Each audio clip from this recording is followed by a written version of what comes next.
आप YouTube channel देख रहे हैं। मैं इमरान खान हूँ। कौमी कॉन्फ्रेंस का आज दूसरा दिन है। पहले दिन तो कामयाबी से मुकम्मल हो गई, कुछ ना कुछ करके 4 मरतबा जगह तब्दील करनी पड़ी अपोजिशन को।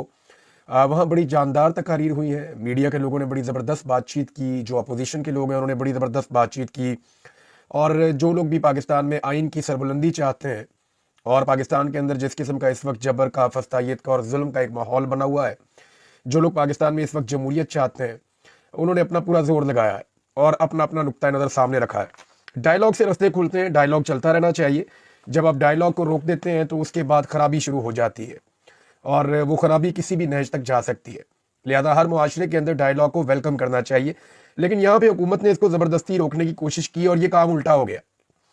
यानी जहाँ मरीम नवाज़ ने इतना बहुत सारा पैसा लगा के पंजाब हुकूमत ने इतने बड़े बड़े इश्तिहारात छपवाए, 60 सफ़ात के ऊपर अपनी तशहीर करवाई, सैकड़ों तस्वीरें उसके अंदर लगा दी गई, तो जहाँ उसकी तशहीर होनी थी वो मामला ऊपर जाना था। जहाँ शहबाज शरीफ साहब जो हैं वो आज़रबाईजान गए और उन्होंने दावा किया कि वहाँ से भी वो कोई $2 अरब की इन्वेस्टमेंट लेकर आ रहे हैं, मजीद $2 अरब का सरमाया या सरमायाकारी शहबाज शरीफ साहब ने अब दावा कर दिया कि वो आज़रबाईजान से भी लेकर आ रहे हैं।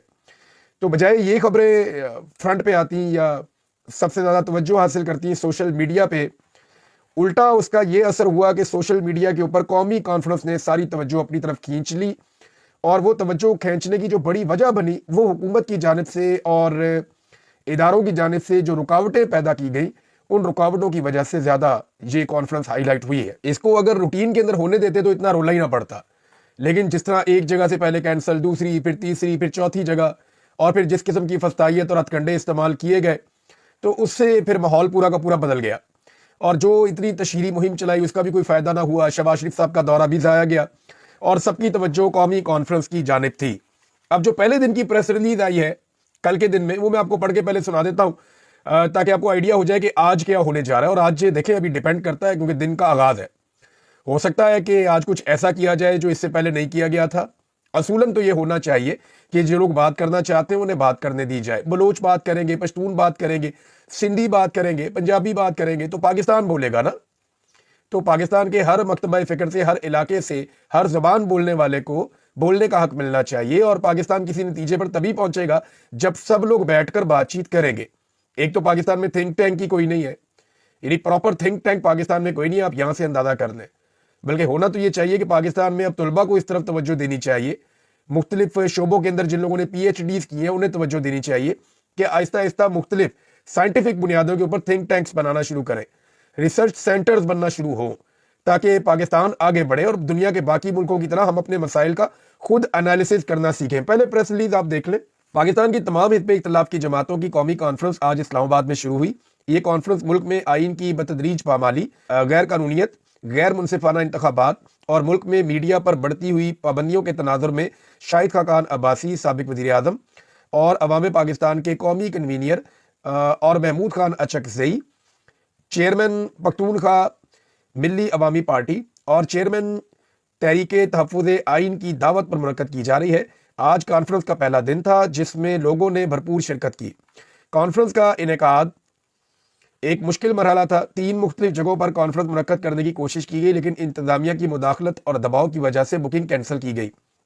इब्तदाई तकारीर में शाहिद खाकान अब्बासी, महमूद खान अचकज़ई ने शुरका को खुशामदीद कहा, ये वो सारी चीज़ें। उसके बाद फिर जो शहरियों के लिए मुल्क में आइन पर बात करना भी इस वक्त मुश्किल कर दिया गया है, और आइन की पामाली और इंतखाबात की चोरी सियासी अदम इस्तेहकाम पैदा करती है। सियासी इंतशार में ना माशी तरक्की हो सकती है, ना सरमायाकारी हो सकती है। इस बात की अशद ज़रूरत है कि हम बलूचिस्तान, खैबर पख्तूनख्वा और सिंध के मसाइल को हकीकी अंदाज में समझने की कोशिश करें और इन सूबों के मसाइल का तदारुक करें। अच्छा, 3 सेशन हुए जनाब, ये भी बताया गया इसके अंदर। पहले सेशन में मीडिया और सहाफ़ी बरादरी से मुकर्रीन ने खिताब किया और पीका कानून की शदीद मजम्मत की और साथ ही मीडिया के अंदर भी अखलाकियात की तरवीज की बात की है। दूसरा सेशन जो है वो अहम दानिश्वरों की पैनल डिस्कशन थी, जिसके मुंतज़िम डॉक्टर तारक बनोरी थे।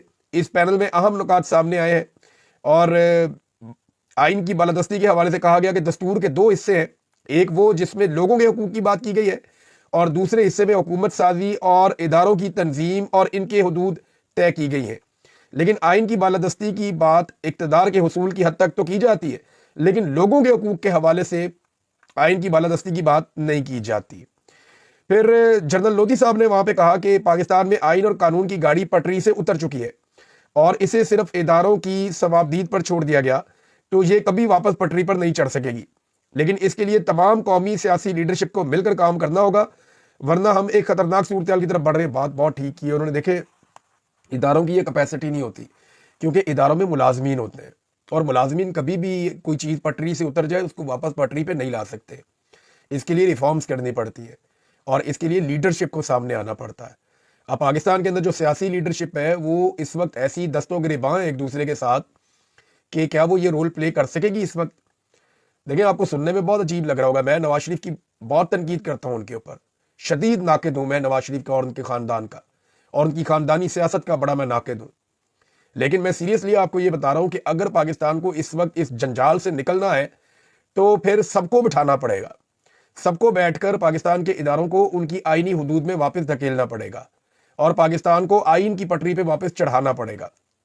اور اگر یہ ابھی نہ کیا گیا تو پھر یہ عوام اپنے ہاتھ میں چیزیں لے لے گی، اور جب پھر عوام اپنے ہاتھ میں چیزیں لے گی تو پھر قیدی جانے اور عوام جانے، پھر تو کسی کو کچھ بچے گا نہیں کسی کے ہاتھ میں۔ لہذا اس وقت جو سیاسی قیادت دستیاب ہے وہ اس بات کو سمجھے کہ معاملے کو اس نہج تک نہ لے کر جائے کہ کل ان سے یہ معاملہ سنبھالا ہی نہ جائے۔ اب جناب محمود خان اچکزئی کے کچھ سٹیٹمنٹ جو ہیں وہ بڑے امپورٹنٹ ہیں، وہ میں آپ کے ساتھ شیئر کرنا چاہتا ہوں۔ ایک تو انہوں نے جنرل ڈیگال، ایک فرانسیسی جنرل تھا، یہ اس کا بڑا رول ہے یورپی یونین کے قیام میں بھی، تو یہ جو جرنیل تھا اس کے خلاف طلبہ نے ایک تحریک چلا دی تھی اور اس تحریک کے خلاف اس نے اپنی فوج کو، فرانسیسی فوج کو حکم دیا تھا کہ طلبہ پر گولی چلا دی جائے، لیکن فوج نے ہتھیار پھینک دیے تھے اور یہ کہہ دیا تھا کہ ہم اپنے بچوں پہ گولی نہیں چلا سکتے۔ تو محمود خان اچکزئی صاحب نے کہا جی ہمیں اپنے سپاہیوں میں وہ والا جذبہ چاہیے۔ ایک تو ان کا یہ سٹیٹمنٹ تھا۔ دوسرا، اچکزئی صاحب نے فرمایا کہ جاسوسی کے ادارے ملک کی آنکھ اور کان کی طرح ہوتے ہیں، ہمارے ہاں جاسوسی کے ادارے خود لوگوں کو کرپٹ بنا کر ان کی فائلیں بناتے ہیں۔ جو نسخہ آج ہمارے جاسوسی ادارے استعمال کر رہے ہیں وہ نظام روس استعمال کر چکا ہے اور وہ بری طرح ناکام ہوا۔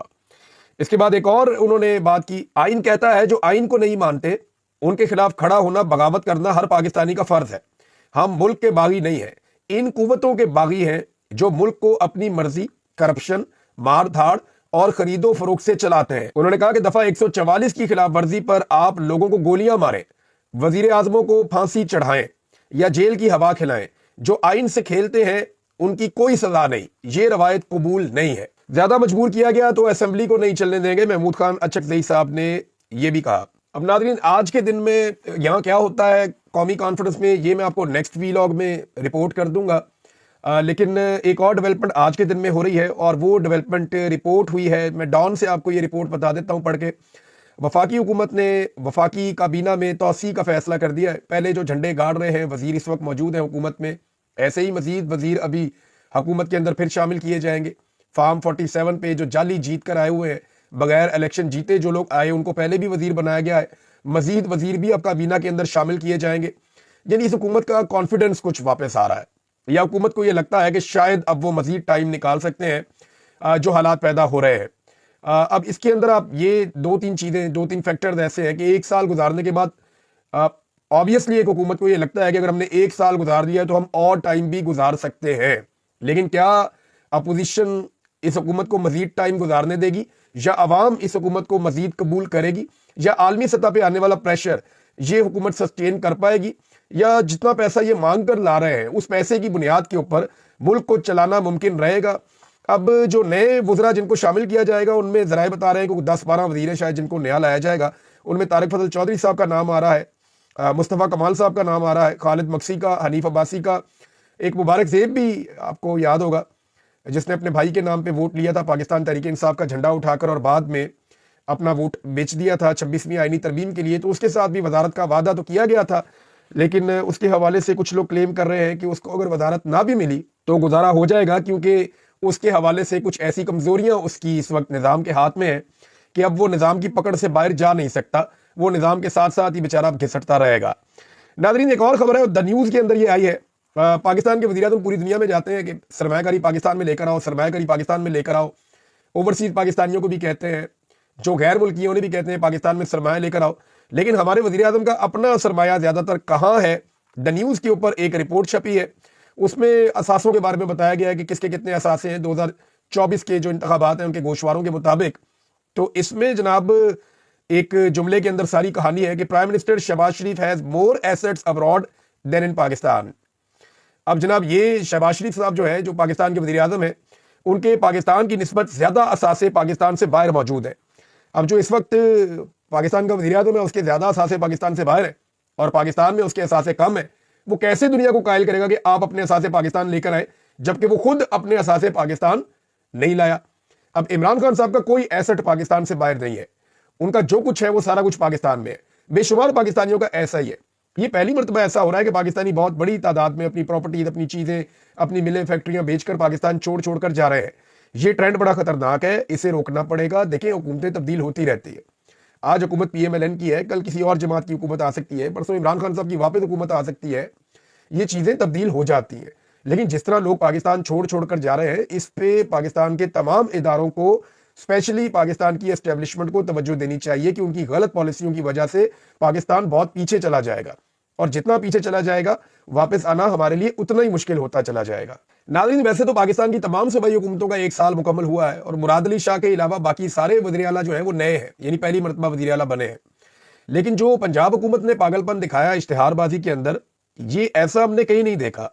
यानी सिंध में भी एक हुकूमत है, खैबर पख्तूनख्वा में और बलूचिस्तान के दोनों वज़ीर आला बिल्कुल नए वज़ीर आला हैं, लेकिन उन्होंने ऐसी तशहीर बिल्कुल नहीं की, इस तरह अवामी पैसा ज़ाया नहीं किया। खासतौर पर खैबर पख्तूनख्वा की हुकूमत ने तो सोशल मीडिया को इस्तेमाल किया, उनका वैसे ही सोशल मीडिया तगड़ा है। इसके ऊपर PMLN को या पंजाब हुकूमत, चाहे वो जाली है, उनको इस बारे में तवज्जो देनी चाहिए कि अखबारात अब कोई नहीं पढ़ता। अखबारात की जो टोटल सर्कुलेशन है ना, वो 2 ट्वीटों से भी कम होती है। तो उन्हें तवज्जो देनी चाहिए सोशल मीडिया के ऊपर, डिजिटल मीडिया के ऊपर, कि किसी तरह यहाँ पे वो अपनी प्रमोशंस करें, यहाँ पे वो चीज़ों को आगे लेकर चलें और दुनिया को बताएं कि उन्होंने क्या किया है। और अगर आपने कारनामे किए हो तो फिर आपको बताने की ज़रूरत नहीं रहती। लोग खुद ही आपकी कारकर्दगी को जानते हैं। ये तो नरगसियत का शिकार है और ये एक पागलपन है कि एक दौड़ लगी हुई है। अब ये जिस किस्म के इश्तिहारात छपे हैं, मेरे ख्याल में अगर गिनीज बुक का वर्ल्ड रिकॉर्ड को दें तो शायद वो इनका नाम वर्ल्ड रिकॉर्ड में डाल दें कि जनाब आपने ये एक अजीबोगरीब कारनामा कर दिया है जो इससे पहले कभी किसी ने नहीं किया था। मैं आपके सामने, एक जैगम खान साहब हैं, जर्नलिस्ट हैं, और उन्होंने बड़ी ज़बरदस्त बात की है। वो जब मैं आपके सामने रखूंगा ना, उन्होंने दरिया को कूजे में बंद कर दिया। जैगम खान साहब का फरमाना है कि पीपल्स पार्टी और मुस्लिम लीग नून जो है वो 20वीं सदी में मुंजमद होकर रह गए हैं।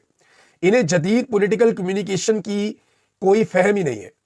ये छोटी सी बात करके उन्होंने क्लियर कर दिया कि इन्हें पता ही नहीं है कि कम्युनिकेशन का तरीकाकार तब्दील हो चुका है। अब अगर आपने लोगों से राब्ता करना है तो वो खत लिखने वाला दौर चला गया है। देखिए, मैं आपसे एक सादा सवाल करता हूं ना कि आपने अपने किसी रिश्तेदार से राब्ता करना है तो आप क्या करेंगे? आप जाएंगे, जाके कागज लेकर आएंगे, बैठ के सोच के खत लिखेंगे। खत लिखने के बाद उसको एक लिफाफे में डालेंगे, फिर उसके ऊपर जाके टिकट लगाएंगे, फिर डाक खाने के अंदर जाके उसको पोस्ट कर देंगे, फिर आप इंतजार करेंगे उसको कब पहुंचता है, फिर जब वो वहां पड़ेगा और वापस। क्या आप ये करेंगे? आजकल के दौर में आप ये नहीं करेंगे। क्या आप ये करेंगे कि आप जाएंगे और जाके जो डायल करने वाला फोन है उसको उठाएंगे, वहां से कान पे लगाएंगे, वहां से दूसरे लैंडलाइन के ऊपर कॉल करेंगे और वहां से कहेंगे जी फलां को बुला के लाओ, मैंने उसके साथ बात करनी है? आप ये भी नहीं करेंगे, क्योंकि ये दौर है बहुत फास्ट। आप अपना स्मार्टफोन उठाएंगे, उठा के जनाब आप 1 सेकंड के अंदर उसके अंदर आप व्हाट्सएप खोलेंगे या कोई और एप्लीकेशन आप खोलेंगे, या आप डायरेक्ट कॉल करना चाहेंगे तो आप डायरेक्ट कॉल करेंगे। पूरी दुनिया कनेक्टिविटी है, आप एक लम्हे के अंदर वहां पे कनेक्ट हो जाएंगे जिसके साथ आप बात करना चाहते हैं। तो दुनिया तो इतनी तेज हो गई है। तो जब कम्युनिकेशन के जराए बहुत तेज हो चुके हैं तो फिर ये बात पॉलिटिकल पार्टियों को भी समझनी चाहिए कि अखबारात में इश्तिहारबाजी वाला दौर खत्म हो गया। पूरी दुनिया में अब ऐसा नहीं होता। दुनिया के अंदर अखबारात बंद हो रहे हैं और हमारी हुकूमतें जो हैं वो अखबारात को पाल रही हैं गैर जरूरी तौर पे। अब सबको जिद्दत की तरफ जाना पड़ेगा। हमारे जो अखबारात के सहाफ़ी हैं उनको भी जिद्दत की तरफ जाना पड़ेगा। हमारे जो डिजिटल मीडिया के सहाफ़ी हैं उनको बाकियों को साथ लेकर चलना पड़ेगा। इसको मजीद वसी करना पड़ेगा। जहां पे रोजगार के कुछ मौके खत्म होते हैं जिद्दत के साथ, वहां पे बहुत सारे मौके पैदा भी हो जाते हैं। हमें दुनिया के साथ चलना पड़ेगा। हम माजी में अपने आप को रोक नहीं सकते। तो जैगम खान साहब ने जो है वो इसकी जानिब निशानदेही की है। अगर किसी को समझ आ जाए तो यही बात है समझने वाली, वरना ये पीछे रह जाएंगे और अगले इलेक्शन में भी इनकी तैयारी नहीं होगी। नाज़रीन, फैसल चौधरी साहब ने एक दावा किया है और उन्होंने कहा कि इमरान खान को 3 मरतबा डील ऑफर हो चुकी है जब से वो जेल में मौजूद है, लेकिन इमरान खान ने 2 टोक जवाब दिया है कि मेरा जीना मरना पाकिस्तान में है, मैं किसी सूरत डील नहीं करूंगा। ये बार बार ये चीज रिपोर्ट हो चुकी है और इमरान खान साहब अपने मुंह से भी कह चुके हैं। जो जर्नलिस्ट आते हैं वो भी ये रिपोर्ट करते हैं कि इमरान खान साहब किसी डील के मूड में नजर नहीं आते। اب دیکھیں عمران خان صاحب ڈیل کر نہیں رہے, اسٹیبلشمنٹ کی مرضی کی ڈیل ہو نہیں رہی, سیاستدان عمران خان صاحب سے ڈرے ہوئے ہیں, تو معاملہ ایک ایسی عجیب و غریب جگہ جا کر پھنس گیا ہے جہاں سے کسی کو سمجھ نہیں آ رہی کہ نکلنا کیسے ہے. اور جتنا وقت عمران خان صاحب جیل میں گزارتے چلے جا رہے ہیں ان کا سیاسی قد بڑھتا چلا جا رہا ہے, جبکہ دوسری جانب جو اسٹیبلشمنٹ کے وفادار ہیں فیصل واڈا صاحب, یہ اسٹیبلشمنٹ کے بہت قریب سمجھے جاتے ہیں, آپ سب اس بات کو جانتے ہی ہیں. تو فیصل واڈا صاحب نے اب ایک دعویٰ کیا کہ جناب اسٹریٹ پاور ختم ہو گئی پاکستان تحریک انصاف کی اور ان کی مقبولیت بہت نیچے آ گئی ہے. لیکن مجھے ایسا لگتا نہیں ابھی, کیونکہ دیکھیں ہمارے پاس گراؤنڈ رپورٹس موجود ہوتی ہیں. عمران خان کی اسٹریٹ پاور ختم ہونے کے 2-3 ہی طریقے ہیں. یا تو عمران خان صاحب غیر مقبول ہونا شروع ہو جائے, ایک تو طریقہ یہ ہے, اب ایک آدمی جیل میں ہے وہ اچانک سے کیسے غیر مقبول ہو سکتا ہے, یہ کوئی لاجیکل بات نہیں ہے. یا عمران خان صاحب کے جو سیاسی مخالفین ہیں وہ اچانک سے بہت زیادہ مقبول ہونا شروع ہو جائے, تو اس کا بھی کوئی بندوبست نظر نہیں آ رہا. اور اس کا آسان جو لٹمس ٹیسٹ ہے وہ آپ یہ دیکھ لیں کہ پاکستان کی جو اسٹیبلشمنٹ ہے ان کی مقبولیت نہیں ہے, لوگ ان سے بہت خائف ہیں.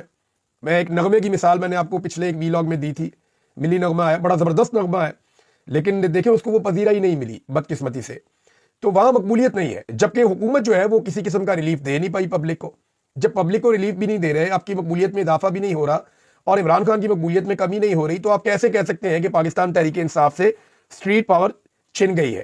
اور اگر پاکستان تحریک انصاف سے جس دن ان کے پاس اسٹریٹ پاور نہیں رہے گی نا, اس دن پاکستان تحریک انصاف کے اوپر سے پابندیاں بھی ختم ہو جائیں گی, اور انہیں کہا جائے گا کہ آپ لاہور میں جلسہ کریں, آپ ملتان میں جلسہ کریں, آپ فیصل آباد میں جلسہ کریں, اسلام آباد میں جلسہ کریں, پھر انہیں فری ہینڈ دیا جائے گا. پاکستان تحریک انصاف کے پاس بدستور اگر اسٹریٹ پاور موجود ہے, یہی ایک وجہ ہے کہ پاکستان کے ادارے اور حکومتیں اس وقت تک پاکستان تحریک انصاف کو کہیں پہ بھی کسی قسم کی بھی پولیٹیکل ایکٹیویٹی کی اجازت دینے سے قاصر ہیں, کیونکہ وہ یہ سمجھتے ہیں کہ جس وقت یہ باہر نکلیں گے تو یہ بہت بری طرح بے نقاب کریں گے پورے سسٹم کو. ناظرین, 2 اور چیزیں ہیں, دونوں بڑی افسوسناک ہیں, میں آپ کے سامنے رکھ دیتا ہوں. ایک تو حبیب اکرم صاحب کا پروگرام بھی روک دیا گیا ہے, کاشف عباسی صاحب کا پروگرام اس سے پہلے روکا گیا, آف ایئر کر دیا گیا. پھر اب حبیب اکرم صاحب کا پروگرام بھی روک دیا گیا ہے, وہ بھی اب اپنے پروگرام میں شرکت نہیں کر سکیں گے. انہوں نے ایک ٹویٹ کرتے ہوئے یہ بات بتائی. یہ انتہائی افسوسناک بات ہے. یہ وہ معتدل آوازیں ہیں پاکستان کے میڈیا کی جن کے بارے میں سب یہ کہتے تھے کہ بڑے معتدل انداز میں بات کرتے ہیں, زیادہ اگریسو نہیں ہے. دیکھیں میں تھوڑا سا منہ پھٹ ہوں, میرے بارے میں لوگ کہتے ہیں کہ زیادہ اگریسو بات کرتا ہے, میرے بارے میں آپ گلہ اور شکوہ کر سکتے ہیں. یعنی میرے ساتھ جو زیادتی ہوئی اس کی ایک بڑی وجہ میں خود بھی ہوں, میں یہ مانتا ہوں کہ جو کچھ میرے ساتھ ہوا وہ میں بھی اس کے لیے ایک وجہ ہوں, میری طبیعت اس طرح کی ہے. لیکن یہ تو بڑے اچھے اور نرم خوں قسم کے لوگ ہیں, تو ان کے پروگرامز کیوں بند کیے جا رہے ہیں؟ اس کا مطلب یہ ہے کہ کسی صورت بھی یہ نظام ماننے کو تیار نہیں ہے کہ ان کے سامنے حق گوئی کی جائے یا ان کے سامنے کوئی ایسی بات کی جائے جو ان کو پسند نہیں ہے. ایک اور خبر ہے, اس کے لیے میں شکریہ ادا کرتا ہوں احمد وڑائچ صاحب کا, اور انہوں نے جو خبر دی ہے وہ میں آپ کو پڑھ کے سناتا ہوں. خبر تو تکلیف دہ ہے لیکن آپ اندازہ کریں کہ کتنا بڑا ذمہ دار ہے اور اس کے ساتھ کیا کیا جا رہا ہے. یہ جناب مرتضیٰ جتوئی صاحب ہیں, ان کو دہشت گردی کے کیس میں گرفتار کیا گیا. جب انہیں ضمانت ملی تو 3500 روپے چھیننے کے کیس میں ان کی گرفتاری ڈال دی گئی. اب اندازہ لگائیں کہ 3500 روپیہ چھینے کا مرتضیٰ جتوئی, یہ اس ملک کے اندر ہو رہا ہے اور لگاتار ہو رہا ہے. پھر ضمانت ملی انہیں تو اس کے بعد ان کے اوپر بکری چوری کا کیس ڈال دیا گیا اور 14 دن کا ریمانڈ دے دیا گیا. اب جناب وہ لوگ جو بلاول کی تعریف کرتے ہیں وہ بتائیں نا. بلاول ہر جگہ کہتے ہیں کہ عمران خان کے دور میں میرے والد اور میری پھپھو کو گرفتار کیا گیا, تو یہ ان کا دور نہیں ہے وہاں پہ سندھ میں. یہ کیا ہو رہا ہے سندھ میں؟ یعنی جو علی وزیر ہے وہ کہاں پہ گرفتار ہے؟ وہ بھی سندھ میں گرفتار ہے. جب ووٹ چاہیے تھا تو اس کو سر پہ بٹھایا ہوا تھا, اب اس کو انصاف چاہیے تو انصاف اس کو دیتے نہیں ہے. یہ افسوسناک صورتحال ہے, سب کو اپنے گریبان میں جھانکنا چاہیے. اب تک کے لیے اتنا ہی. اپنا